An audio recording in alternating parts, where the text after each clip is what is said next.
Hi everyone and welcome to Chapter 6. Today we're going to focus on metabolism, including energy and enzymes. And anytime we mention metabolism, please make sure to remind yourself, well, what exactly does that mean?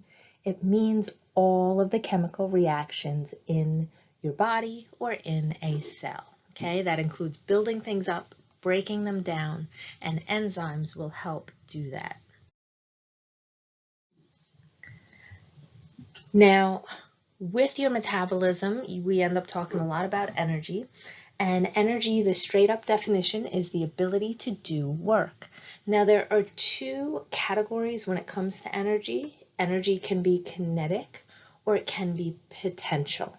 And so whenever you see kinetic, I want you to think energy involving motion, okay, movement.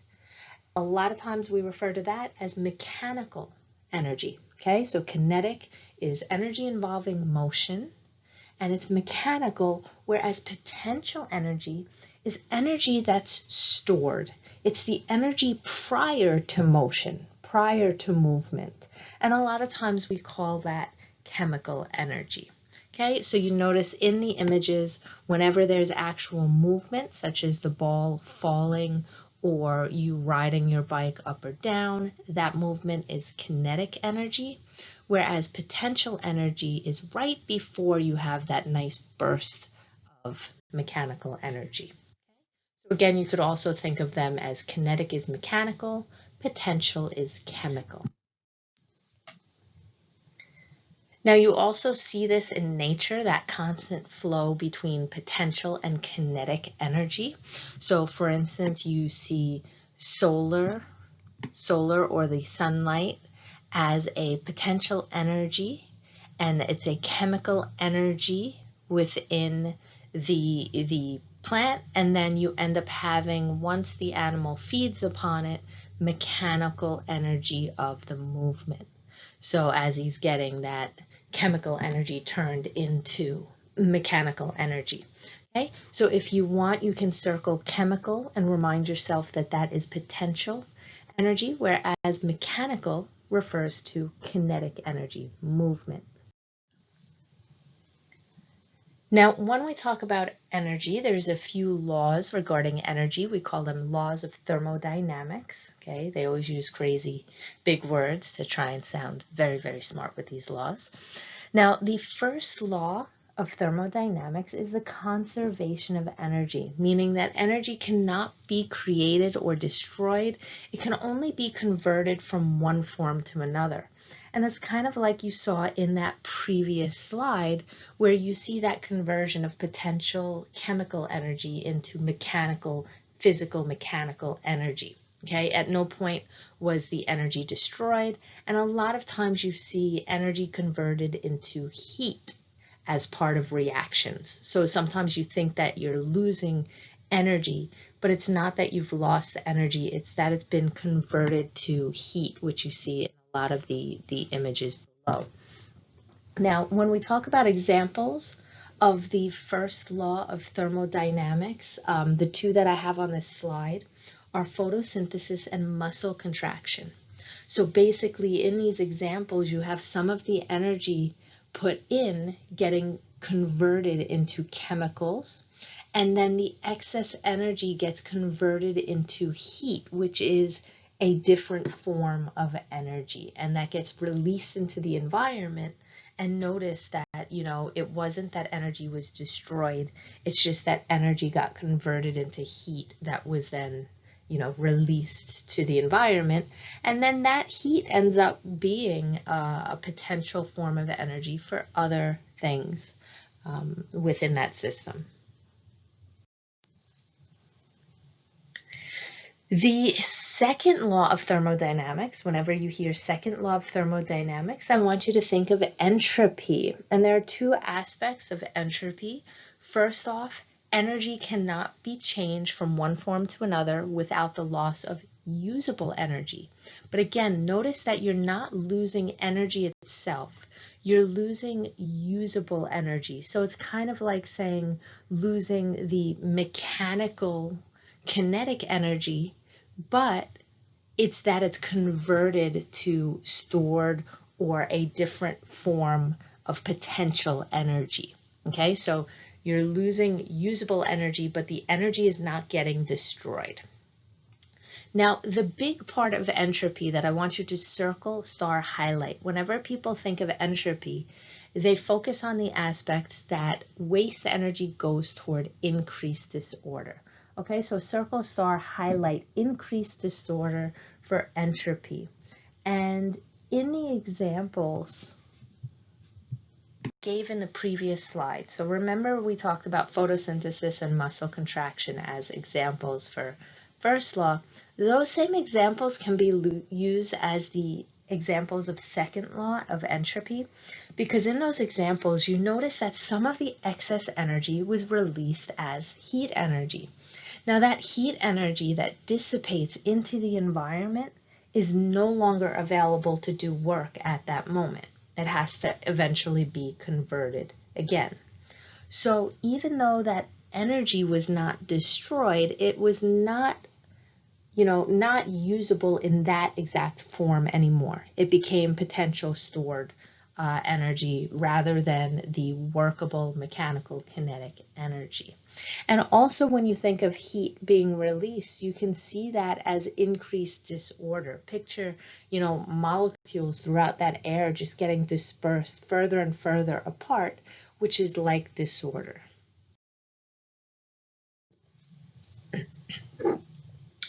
Now, to visualize the cellular examples of entropy, focusing on the increased disorder aspect, when you have molecules getting broken down as part of metabolism, you see here, for instance, glucose getting broken down into carbon dioxide and water.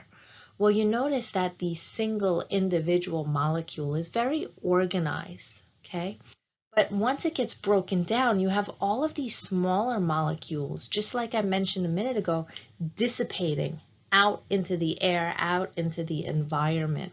And that's increased disorder, okay? It's less organized when you see it, okay? You could kind of think of it as increased disorder. Some people think of it as chaos, okay? That's a more chaotic form.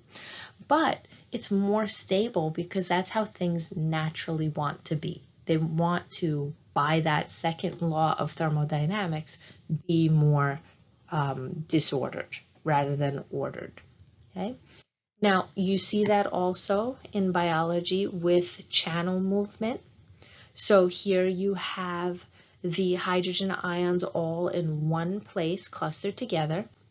And as we know, based on our discussion of plasma membrane transport, when you have a high concentration of ions on one side, it wants to balance out, right? So some of these hydrogen ions want to move across to the other side so that they're equal on both sides. But notice when you look at this, it's more chaotic, more dispersed everywhere, okay? It's less organized because rather than being clustered together, they want to be all spread out, and that's more disorder.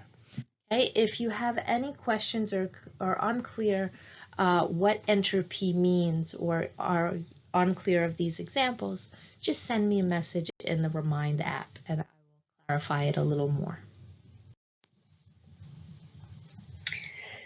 Now, moving on from those types of energy, we're going to focus on metabolism right now, metabolic reactions. Now, as I keep saying, whenever you see the word metabolism, I want you to think of all of the chemical reactions in a cell or a body. So that's building things up, breaking them down. All chemical reactions in a cell or a body. Now, when we say chemical reaction, there are two aspects of a reaction. There are the reactants and the products. The reactants are the substances that are participating in that reaction, okay? They are the things that are going to either get broken down or built up, depending on what type of reaction it is, okay? So the reactants are the substances participating in the reaction that will either be broken down or built up. The products are then the substances produced from that reaction. So for instance, if you've broken something down, well, now all of those smaller substances are the products. Now, we tend to look at these reactions and we ask ourselves, what's the free energy in the reaction, in the metabolic reaction? And that's the amount of energy available to do work. Now, we break that down into two different categories. I want you to know both terms, exergonic versus endergonic reactions, okay? Exergonic, remember previously I've said anytime you see X or exo in biology, it means outside, right?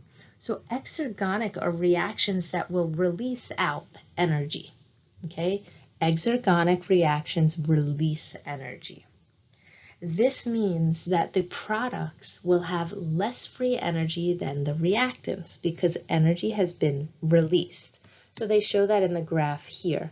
Notice the reactant energy is up here, the product energy is down here because energy was released. So there's less free energy now. Endergonic, well, end or endo is inside. So endergonic reactions absorb energy. They take in energy. So now instead the products will be up here because they absorbed or took in energy. They now have more free energy than the reactants. They have a greater ability to do work, okay, because they absorbed in. Now notice you can further break these two down to remind yourself that exergonic reactions, if they are releasing energy, it's because those products have been broken down. Digestion means broken down. Whereas endergonic, they've absorbed energy. These products have been built up. So remember, I said metabolism is both. You have some things being broken down, some being broken up. Okay, again, any questions, if you want more clarification, just send me a message.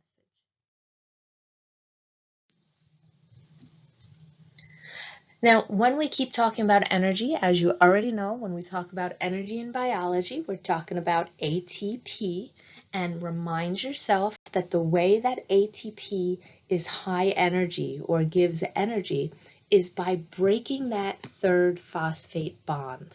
Okay, so ATP is high energy because it has those 3 phosphate bonds, and when you break that third phosphate bond, you end up releasing energy, which is usable by the cell because it's coupled to energy requiring reactions. Okay, so coupled reactions are reactions that will occur in the same place, same time, and the energy releasing reaction drives the energy requiring reaction, meaning that you have this allowance of ATP to drive forward energetically on favorable processes, okay, those energy requiring reactions.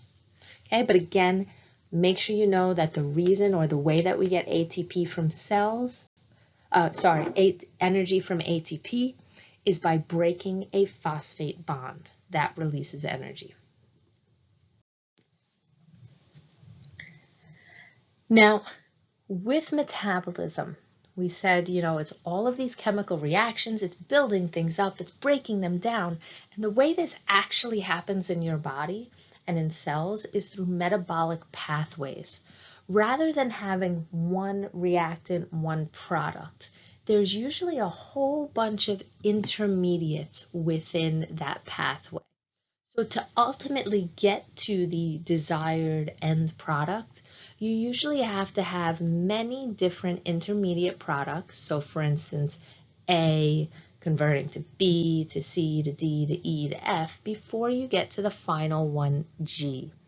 And what's important is when you have this process, in order to help it along, the cell ends up using enzymes. Enzymes are biological catalysts. They are proteins that will help speed up a chemical reaction, but they are not used up or changed in that reaction. Okay, so keep in mind they help speed up a chemical reaction, but are not used up. They are not changed in that reaction.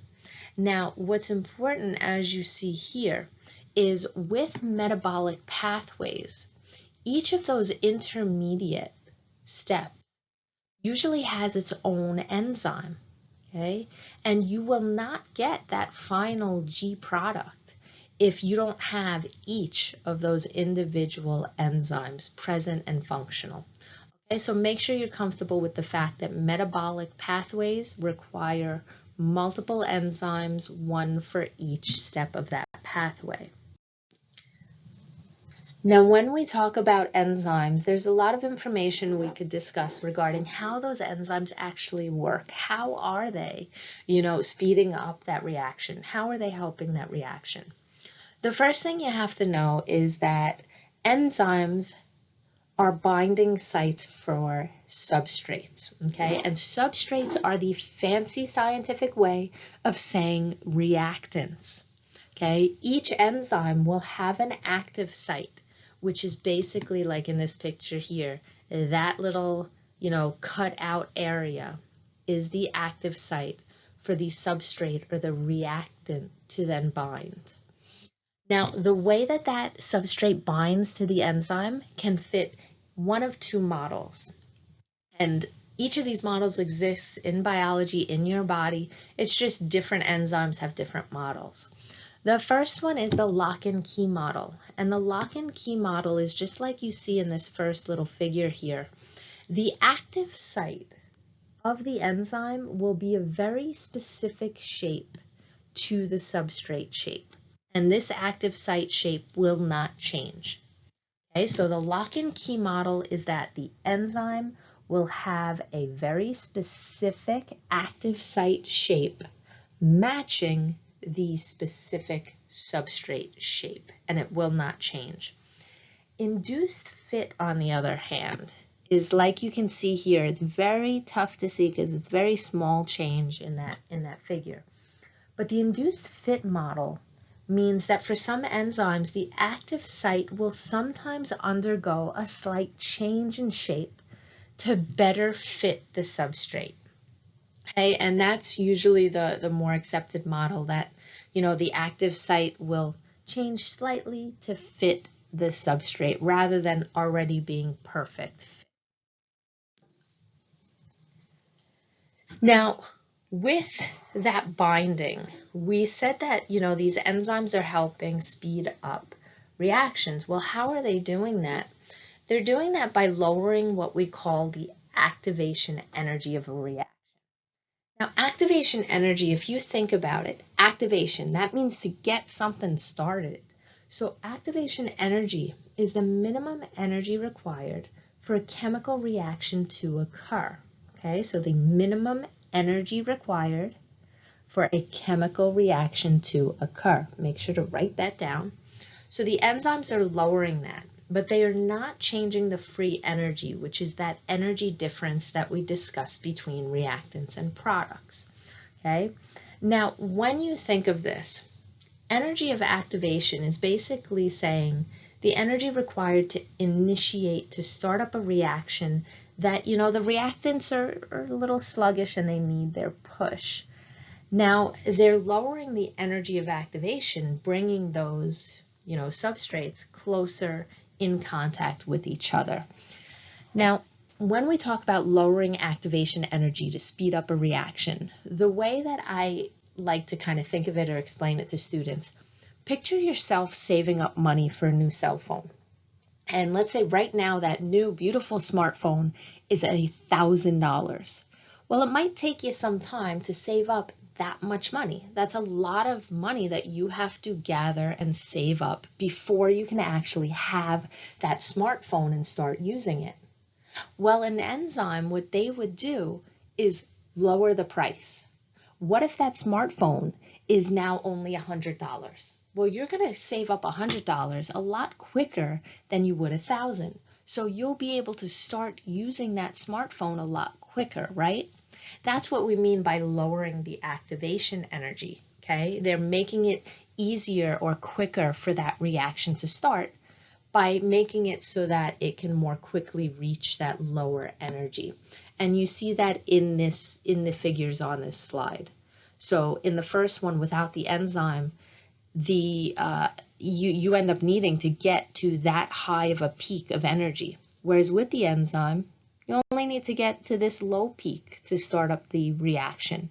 And it's a lot quicker and easier to get to that lower, cheaper peak if you're thinking in terms of the cell phones. Another way that I like to visualize the exact enzyme action, and you can retitle this if you want to write in your notes. This slide, what I'm saying now, explains the mechanism of how an enzyme works. And what enzymes do to help a reaction, I like to think of it like, a school bus seat. Picture first day of school or trip, students come into a school bus and they don't know each other, right? But on that school bus seat, two students who never met each other, they're now forced to sit next to each other. And what's going to happen along that bus ride? Well, because they're sitting next to each other, what do you do with someone sitting next to you if you're in a class? You start to chat with them, right? You start to interact with them and bond with them. And then by the end of that bus trip, well, what are those kids like when they get off that bus? Well, oh my God, we're best friends now, right? They've bonded, they've interacted because they were forced to be physically close proximity to each other. And that's what an enzyme is like. An enzyme is like that school bus seat. You have the substrates as the two students who end up sitting next to each other because the enzyme gives them an active site for them to sit close to each other. By being close to each other, then they can interact and bond. And then once they leave, they've been bonded. But what do you notice about that school bus seat, that enzyme? It was not changed. It was not destroyed. It was not used up in that reaction. It's still sitting there so that the next batch of students who come in, they can come in, sit together, bond, leave. Come in, sit together, bond, leave. Okay? And that's what enzymes do. That's their mechanism of action, is they provide an active site for two substrates, meaning two reactants, to sit close to each other so that they now are encouraged to interact and bond without the enzyme getting used up or changed. And that's, if you picture any reaction, if you're just, picturing a room, there are molecules all over around you that you can't see. It's hard for them to interact if they don't get close to each other, right? A molecule near your bed can't interact with a molecule near the outside of your house because they're too far apart. So the enzymes force things close together, close proximity, so they can interact. And again, make sure you write that down as the mechanism by which the enzymes are working. Now notice enzymes can help with either aspect of metabolism. They can help break things down or they can help build things up. Okay, so for breaking things down, you might have an enzyme where the active site encourages that substrate to sit there, and then once it's sitting on the enzyme, it has the time to degrade or break down into multiple products. Whereas synthesis is more like the two kids sitting on the school bus, where they bind to the active sites, they're close together, they bond, and now it's just one product.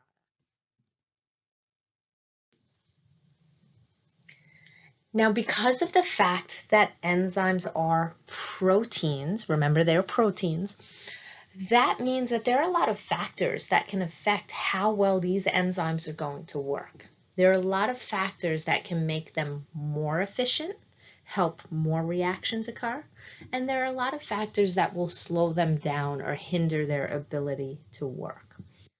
One of the factors that can affect enzyme activity is substrate concentration, meaning how many reactants are present.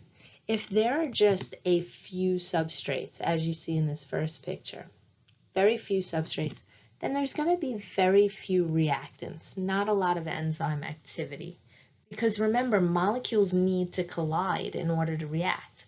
Whereas if you increase the concentration of substrates, meaning increase reactants, boom, they're bouncing off the walls. They're more likely to hit into each other, more likely to have collisions, which in chemistry are reactions. Okay, so higher substrate will increase enzyme activity. They could have more reactions. There's also optimal pH and optimal temperature, and both are similar in the fact that they both relate to enzymes being proteins, and proteins have specific pH and temperature requirements. If you are outside of that pH or temperature range, you've just denatured that protein, meaning it's unfolded, it's no longer the proper shape, and it no longer will properly bind anything. It won't work right anymore. So if you do not have optimal pH and temperature, then enzyme function craps out. It decreases, it's reduced, and the enzyme ultimately can become inactive, meaning it's not working anymore.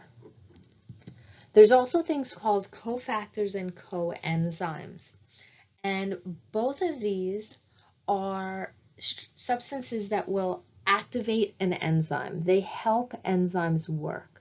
So having cofactors and coenzymes present increase enzyme activity. They're required to help these enzymes work. The only difference between them is that cofactors are inorganic molecules, whereas coenzymes are organic. And the way that I remind myself which is which, whenever I see cofactor, I think factor, factory, and I picture a factory full of smoke and metal and bricks and all of this inorganic stuff. So cofactors are metals or minerals that help an enzyme work, whereas coenzymes are the opposite. They're organic, things like vitamins that help your enzymes work.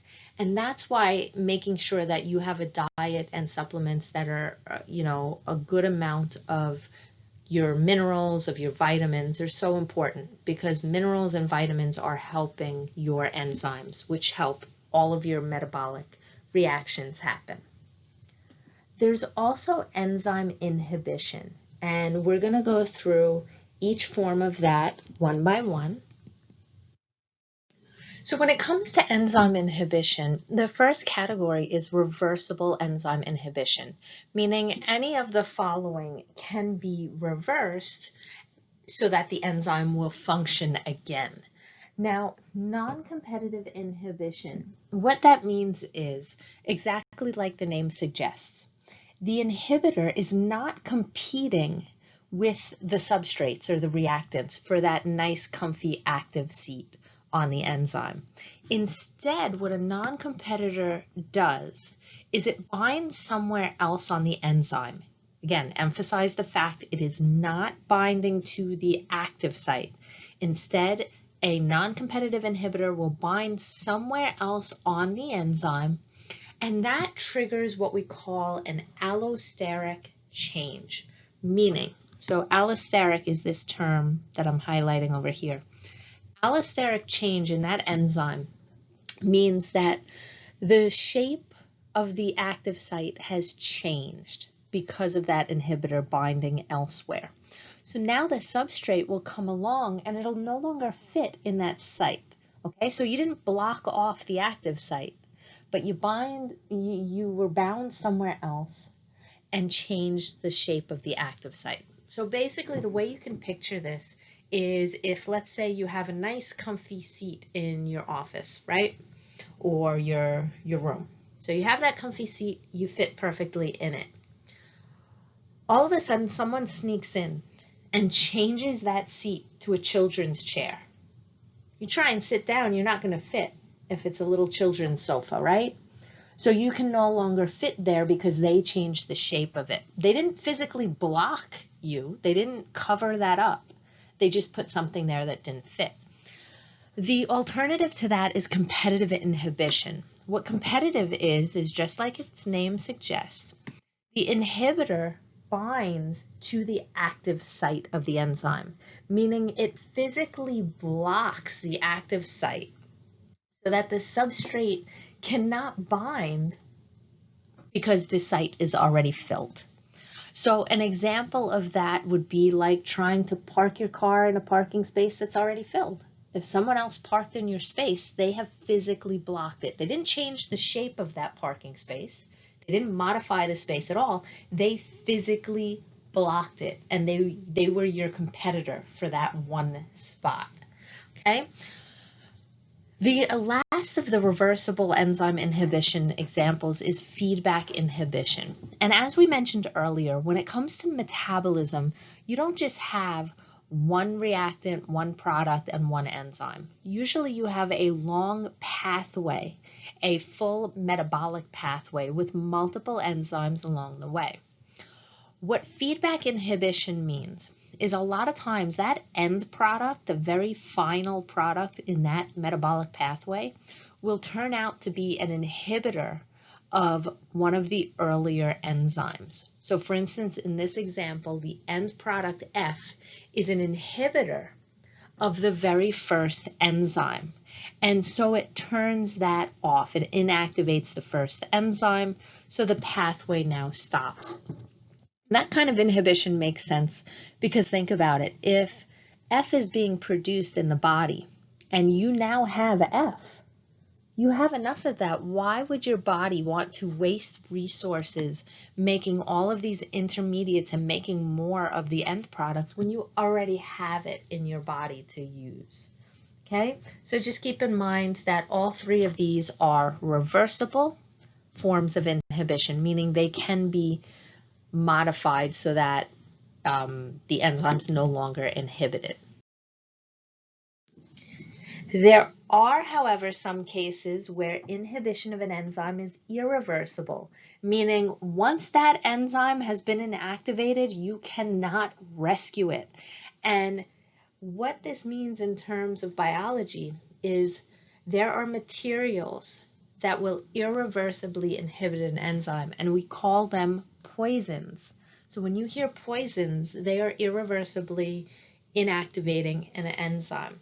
And some examples for humans are things like cyanide gas, heavy metals, things, like lead, nerve gas. Any of those are poisons that will destroy your enzymes irreversibly. So in this case here, in this image here, the heavy metal bound to an active enzyme. And by binding to that active enzyme, it changed the shape of the active site, similar to the way a non-competitor would be. But the difference here is that by binding, it bound in what we call a covalent form, meaning it is forever bonded to that inactive enzyme, and that active site is forever changed. Whereas in non-competitive inhibition, the competitor will temporarily, weakly bind to the enzyme, but can easily pop off. Okay, so poisons are irreversibles. In humans, I want you to remember cyanide gas, heavy metals, and nerve gas. So especially heavy metals, remember, since that's the example on the slide. Those are all poisons, irreversibly inhibit an enzyme. You can't fix it. And then in bacteria, a big example is penicillin. So when you take penicillin, the reason why it kills off bacteria is because that penicillin has a part of its structure that binds to the enzymes in bacteria that make the bacteria's cell wall structures. And that binding is irreversible. It's basically a covalent bond, just like in the example of humans and heavy metals. Okay, so once these poisons are bound to the enzyme's active site is changed forever, and you cannot reverse it. Something else we want to mention in terms of metabolism is that a lot of the reactions that we've been talking about, a lot of times we categorize reactions in metabolism as either oxidation or reduction. And you see it written as redox, so reduction and oxidation. a way to remember what exactly is going on is Leo says Gur. So that tells you lose electrons, oxidize, whereas gain electrons is reduction. Because in redox reactions, electrons are passed from one molecule to another. One of those molecules is losing electrons, and that is called oxidized. It has been oxidized, whereas the molecule that gains electrons has been reduced. Okay, and a way to remember that, if you think about it, gaining an electron, electrons are negatively charged, right? So they're gaining a negative, hence why they've been reduced. You've gained negatives. Now keep in mind that oxidation is taking place at the same time as reduction. So one of the molecules is losing electrons at the same time as one is gaining electrons. And the examples that you will see are photosynthesis and cellular respiration, both of which are going to have their own chapters dedicated to them. So as I mentioned before, with photosynthesis and cellular respiration, you're going to have chapters dedicated to each of those. But for now, I just want to briefly introduce you to them in the sense of what's being oxidized, what's being reduced, the fact that both of these processes, photosynthesis and cellular respiration, are examples of oxidation and reduction occurring at the same time.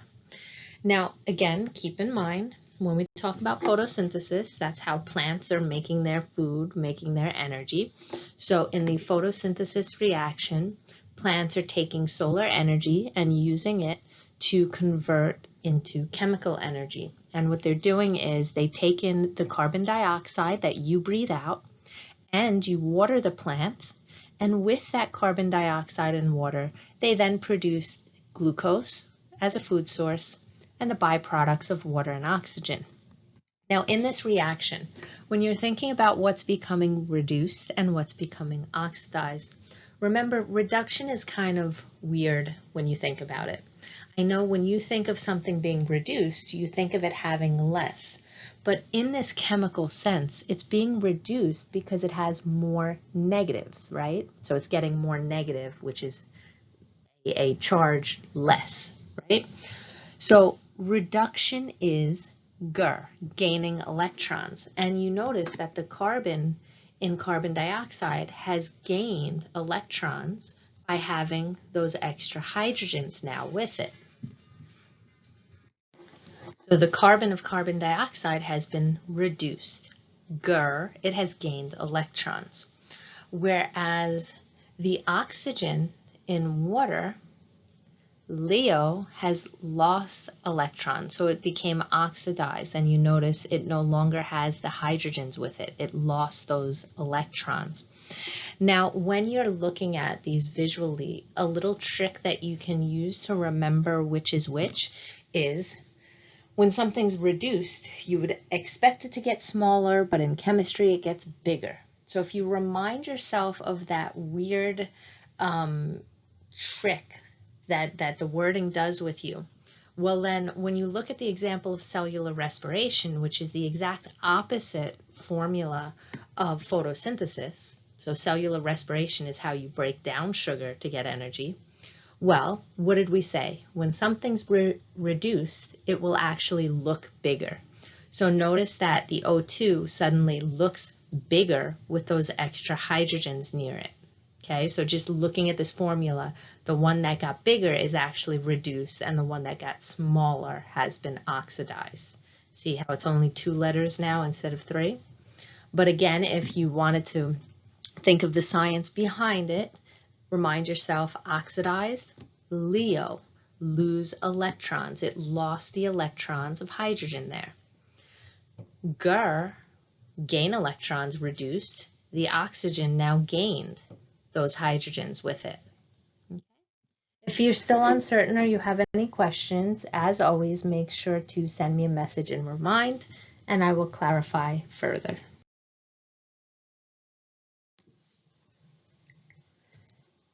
Now, when we talk about this energy production that we keep mentioning, Energy production you have via the electron transport chain, and chloroplasts and mitochondria, meaning chloroplasts, the organelle for photosynthesis, and mitochondria, the organelle for cellular respiration, both generate ATP via electron transport chains. And what electron transport chains are these membrane-bound carrier proteins. So again, you've seen carrier proteins in membranes in the previous chapters, but these guys, instead of passing, the ions that we've seen in other slides, they're passing electrons from one carrier to another. And what they do is they start with high energy electrons and low ADP. So here they're representing the electron transport chain as if it's a staircase, and notice it starts with high energy electrons. And at that point there's low ADP. Every time an electron is passed to the next carrier, which they show as bouncing down a step, so this would be high energy electron passed to this first carrier, what happens, the cell then captures and uses that energy to make ATP, okay? And each time the cell, each time you're getting that high energy electron passed to the next carrier, the cell is capturing more of that energy and using that energy to make ATP. So as it's going down, the cell keeps capturing more and more energy. So by the end, it's now low energy electrons. And there's high ATP because the cell has gathered and collected and synthesized a lot of ATP as the electrons were passed carrier to carrier to carrier. Okay, so you started out with high energy electrons, low ADP, and at the end, it transferred each step. Each step is a different carrier protein along the electron transport chain, and now you end up with low energy electron at the bottom, and the cell has gained a lot of ATP for synthesize that has been synthesized. Now the way that the cell is actually synthesizing that ATP throughout that electron transport chain is with something called chemiosmosis. Okay, so make sure you remind yourself that whenever you see the term chemiosmosis, that means ATP synthesis that has been coupled to the electron transport chain. And basically what this is that in addition to the electrons, there are certain carriers of the electron transport chain that will be pumping hydrogen ions. And those then build up on one side of the membrane, okay? Because the cell is pumping all of those hydrogen ions across that carrier, there's now a buildup of hydrogen ions on one side of the membrane. This big concentration of hydrogen ions on one side of the membrane now causes an electrochemical gradient, and that provides energy for ATP production, okay? And then there are special channels within the plasma membrane. So within the membrane, this carrier protein right here, this channel, that's called ATP synthase, okay? Synthase because it can also be considered an enzyme structure. And so this ATP synthase complex produces ATP as the hydrogen ions flow through it. Okay, so as the hydrogen ions collect in this location, they then flow through the ATP synthase complex, which produces ATP. And that production is called chemiosmosis. Now, you don't have to, look into the crazy biochemistry or organic chemistry pathways of how this production is occurring. Just be aware of the general terminology. So be aware that chemiosmosis uses ATP synthase complexes to pass hydrogen ions through a gradient that then produces ATP. okay, because ATP synthase is the enzyme producing or synthesizing ATP, okay? Again, if you have any questions or uncertainties, or if you want me to recommend any videos that might help or map things out in a different way, just let me know. In the meantime, we have now finished another chapter, and the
okay, so now that we've completed Chapter 6, you now have all of the material covered on exam number 1. Okay, now please, once you finish a chapter, remind yourself to head on over to the discussion board to post your weekly questions and reply to one other student whose post has not gotten any reply yet. And also make sure to now complete your study guide number 1, which should cover all 6 chapters that will be found on exam number 1. You'll then upload it directly onto Blackboard as you'll follow the directions or instructions that I emailed or put out to you on the site itself. Please make sure to have it in the proper format. So again, Blackboard will only accept submission of a Microsoft Word document or a PDF document. Blackboard will reject and not let you submit any other format. So if you try to upload an Apple Pages or a Google Docs study guide, it will reject it. It will not count it. It will not let me view it. And then you run the risk of ending up late because you have not submitted that document. So please make sure to have it in the proper format. If you have any questions or you're having any difficulty, contact me in the Remind app as soon as you are trying to, submit that document. And please make sure that you hit the final confirmation when you go to submit any study guides.